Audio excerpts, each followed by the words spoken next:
I loved music back in secondary school, not just because the notes looked like tadpoles hanging off a fence made of wires, but also because the teacher was a bit of an eccentric character. He never failed to disappoint, barking out in every single lesson of the term, "The order of the scale is tone, tone, semitone.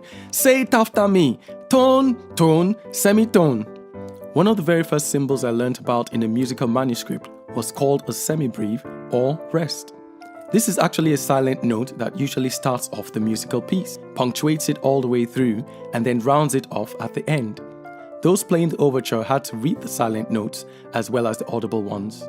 If the instrumentalists or singers failed to observe and play or sing this note, then the music would be out of sync, rhythm, and melody. The importance of the silent note could not be overlooked in the grand scheme of the musical masterpiece.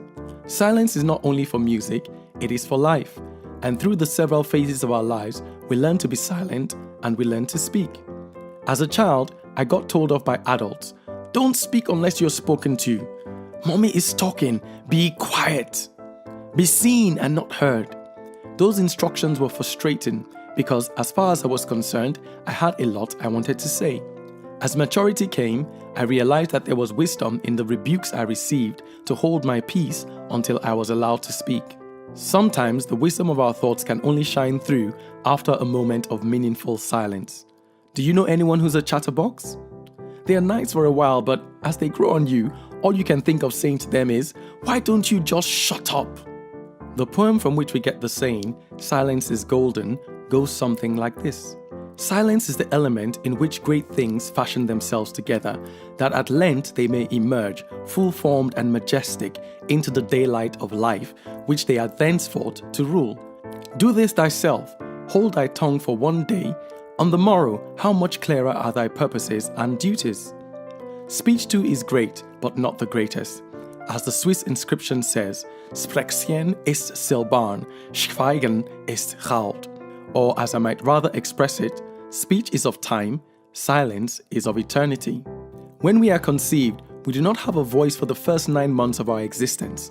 We are forming in the dark, playing the silent note, and then we come out loudly, crying and being cried for, fully formed for the next phase of our journey. The first silence is broken, we arrive on the scene, and the melody of our life begins. The same principle follows us through as we become the silent apprentices, watching the master work until it is our time to perform our own tasks. We are the silent student watching the instructor lead until we become the graduate. We are the silent daughter watching the mother weave the family together until we become the wife and mother of our own. We are the silent idea that no one knows about until the work in secret is revealed to the world, and then our product precedes us, going places we could only have dreamt about. We learn to withhold action and we learn to take it. We learn that the season and timing of our silence is key to the rendition of the musical masterpiece our lives have become. We learn to prepare for the next great notes to be played in that moment of silent rest. In the 2013 BBC Proms, Daniel Barenboim, the world-renowned conductor presiding over Wagner's Ring Circle, had been faced with a remarkable 10 seconds of silence following the orchestral's final note, as an impressed audience sat entirely still. After a rapt silence, more than 5,000 people in the Royal Albert Hall erupted into applause reported to have lasted up to half an hour. The audience had heard the music and they had acknowledged the final note, the silent note, the silence indicating that the piece was done. It was masterfully played, intricately presented, and beautifully completed. Silence was all that was needed at that point.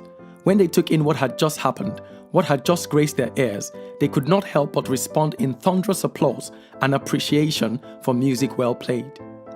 When my life is lived out and my journey done, when I give my final performance, my best, and I come to a rest offering my final silent note, I would like to think that even though I can't hear it or see it, there would be a thunderous applause, a vast appreciation for what I have done, that it would outlast me for generations to come.